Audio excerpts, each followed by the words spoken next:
नमस्कार दोस्तों, मैं डॉक्टर हिमांशु स्तोगी। मैं आज आपको एक ऐसे औषध लेके आया हूँ, ऐसा तेल लेके आया हूँ, जिसको पाइलोन्स ऑयल कहते हैं।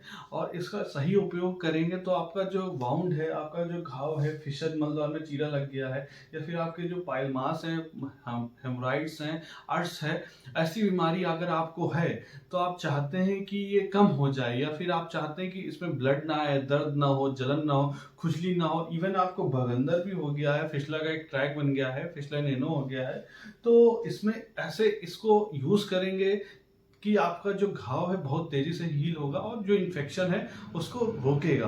तो सबसे पहले मैं बात करूंगा पाइलोन्स ऑयल के बारे में। अगर आपके मलद्वार में कोई भी बीमारी हो गई है, तो ये बहुत ही रामबाण जैसा काम करता है। कैसे काम करता है? सबसे पहले जो तरीका है वो इम्पोर्टेंट है। मोस्टली आप जब ट्यूब और अप्लीकेटर यूज करते हो तो मलद्वार में टाइट अप्लीकेटर होता है, जैसे आप इंसर्ट करते हो इसी घाव में छू जाता है या फिर पाइलमास में टच हो जाता है, तो ऐसे लड़ने का या फिर ठोक इंजरी होने का खतरा ज्यादा रहता है, जिसकी वजह से आपको मलद्वार में चोट लग सकती है फिर से, या फिर आपको वहां पे घाव होने की वजह से ब्लड आ सकता है।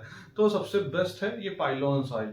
पाइलोन्स ऑयल देख सकते हैं, इसमें बहुत सारे कंटेंट हैं, जैसे कि आप देख पाएंगे अपनी स्किन पे जाति, नींब, कर्पूर, करंज, शिखा, मधु, कुष्ठ, हरिद्रा, ऐसे बहुत सारे इंग्रेडिएंट पड़े हैं जो आपके घाव भरने में हीलिंग करते हैं, मतलब आपके वाउंड हील करने में बहुत ही हेल्पफुल करते हैं। ठीक है, तो इनका कैसे उपयोग करना है? सबसे पहले इसको ऐसे मलद्वार में अपना यूज कर लेना एप्लीकेटर, और फिर उसके बाद ये इस आपको एप्लीकेटर साथ में ही मिलता है इसका, फिर एनल एरिया में ऐसे पुश करके फिर पुश करना है। जैसे पुश करेंगे तो क्या होगा, अंदर का जो वॉल है वो चिकनी हो जाएगी, स्लीपी हो जाएगी, जो पहला मल टाइट आता है वो भी भीग जाएगा, और फिर आसानी से फिसल के लैट्रिन जब मल त्याग के लिए जाएंगे तो फिसल के निकल आएगा। और इसको डालना कैसे? इसको मल त्याग से लैट्रिन जाने से पहले 3 ml सुबह, 3 ml शाम मल द्वार में डालना है, वो भी इस एप्लीकेटर के थ्रू।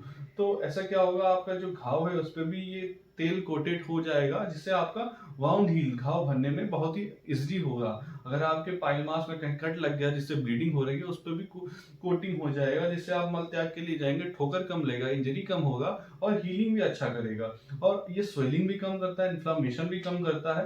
अगर पाइल मास में स्वेलिंग आ गई है तो ये भी रिड्यूस करता है। तीसरा, अगर आपके मलद्वार में कहीं दर्द हो रहा है तो उसका भी ये कम करता है, जलन भी कम करता है, दर्द भी कम करता है। और इन्फेक्शन, जैसे आप मल त्याग के लिए जाते हैं तो मल के टुकड़े इसी घाव में लगे रहते हैं, तो अगर मल के टुकड़े इसी घाव में लगे रहेंगे तो क्या होगा, तो आपके मल द्वार में इन्फेक्शन क्रिएट होगा, तो फिशर से फिसला बनने की टेंडेंसी रहेगी, या फिर इन्फेक्शन होने के कारण वहां पे घाव नहीं भर पाएगा।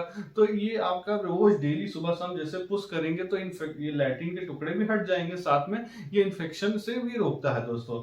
और साथ में फिसला हो गया तो फिसला के बाहरी वाले ट्रैक में ऐसे लगा के ऐसे पुश करना है। तो जब भी आप मल त्याग के जाते हैं तो इसी मल के टुकड़े में, इसी ट्रैक में मल के टुकड़े आ जाते हैं, तो इन्फेक्शन क्रिएट करते हैं। तो जब आप पुश करेंगे इस ऑयल को तो ये टुकड़ा मल का बाहर आ जाएगा, एक्सपेल आउट होकर बाहर आ जाएगा, तो ये ट्रैक क्लीन भी हो जाएगा, साथ में हीलिंग और सूदिंग का इफेक्ट भी करेगा, और आपको कोई दर्द, जलन, खुजली, रक्त जैसा ऐसा कोई सिम्टम्स नहीं आएगा। तो दोस्तों ये रही जानकारी पाइलोन्स के यूज के बारे में। जानकारी अच्छी लगी हो चैनल को इसका जरूर करिएगा, ताकि नए वीडियोस के। धन्यवाद।